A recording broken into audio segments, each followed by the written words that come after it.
Hello there, this is a review for my 5th handmade corset.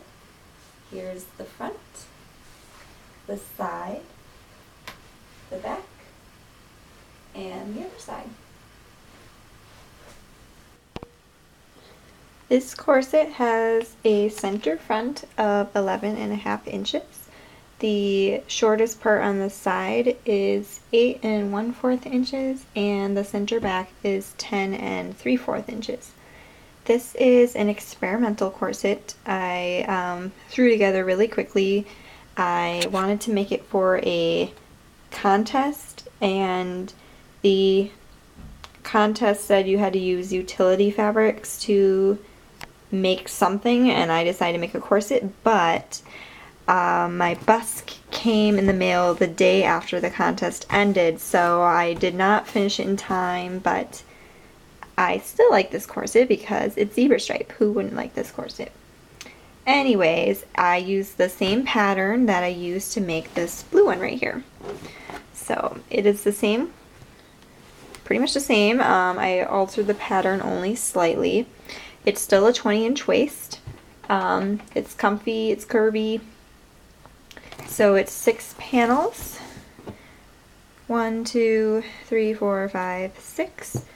And the pattern I only altered slightly to make the top and bottom a tiny bit longer, and this one of the sides panel a little bit longer, and I think the back was slightly longer too. So it's just only like a 1/2 inch difference from the original pattern. And it's made with 3 layers. The outside layer is obviously zebra stripe, but it is made with something called Olefin, 100% Olefin, which cannot be ironed. It will melt, so I think it's plasticky. It is a utility bag fabric, so it's like those type of fabrics you would buy to go grocery shopping with or something, so you can see it's kind of textured, and obviously it wrinkles pretty easily. When I'm wearing it, there's a big wrinkle here that you can see that comes across the corset, and it's starting to wrinkle right at the waist on both sides. So this fabric is probably not the best, but that's why it's an experiment, just to see if it would work. Anyway, it was rolled, all the panels were roll pinned to 100% cotton twill for the strength, and then the lining, also experimental utility fabric, is called Silvertex. I had never heard of it before, but when I bought it in the store, it felt really soft, and it's black obviously.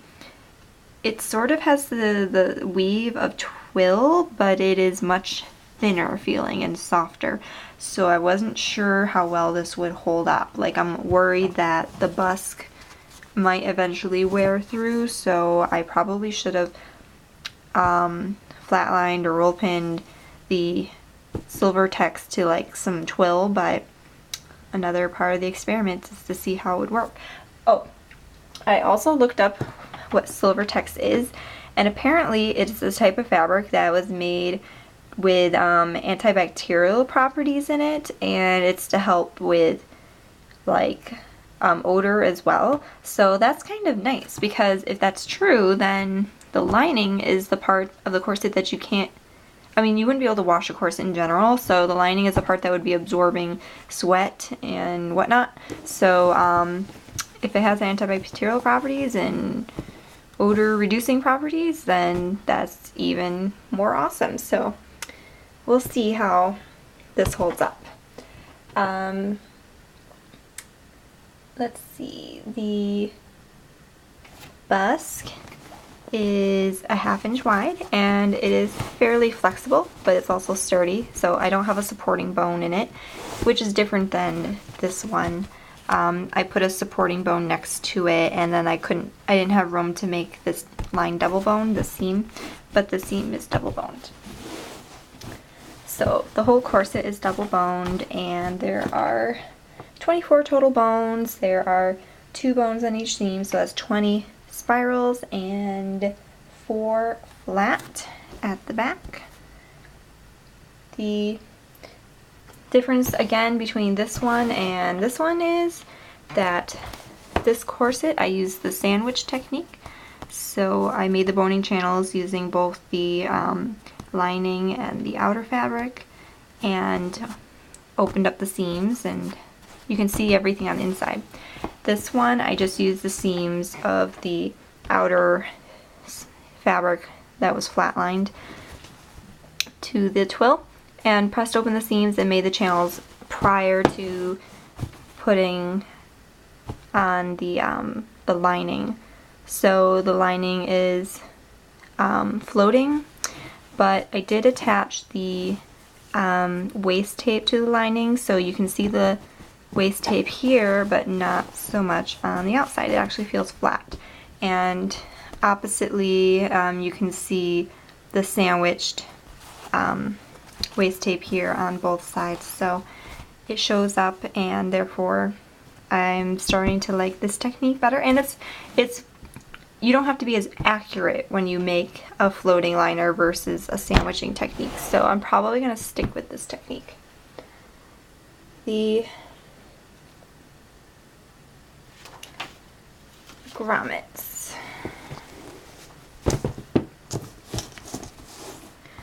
For the grommets, I use the same ones I always do. They're silver 00 size grommets, and they're spaced closer together than this one. On this version they are 1 inch apart, so there are a few less grommets than on this one. There's 24 on this corset and 18 on that one. These are 3/4 of an inch together, so that way I can tighten them much better because there's more X's, and this one's harder to tighten because every time I tighten it, it loosens again, and it's just because there's less friction and less X's, so more X's equals better.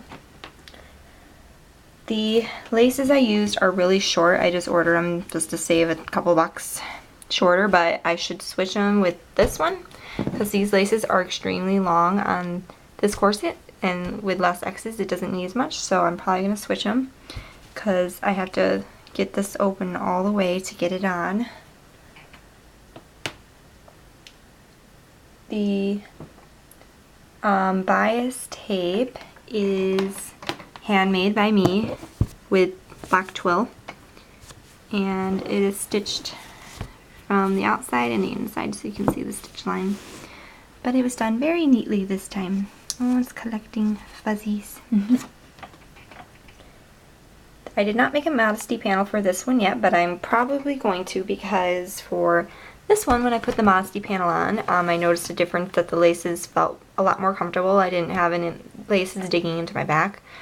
And also, on this one, I have a modesty placket, but I found out for this box that I used, if I can get it together here, when I put it together, I didn't see anything poking through, so I do not need a modesty placket for this one. I also used a sort of a different technique to make the boning channels this time. I used a flat steel bone that I used for the back by the grommets. I used that as a pressing bar. Like, I put it in the channels and sewed with it, and it was much harder on the curvy panels, but as you can see, it came out pretty well. Most of the channels are pretty straight, so if anyone has any ideas on how to make the channels straight on the curves and they have like an easier method to use, please tell me, because that would probably make my life so much easier. But overall I'm pretty satisfied with this corset, so if you have any questions or comments, write them below and I'll get back to you. Thanks for watching.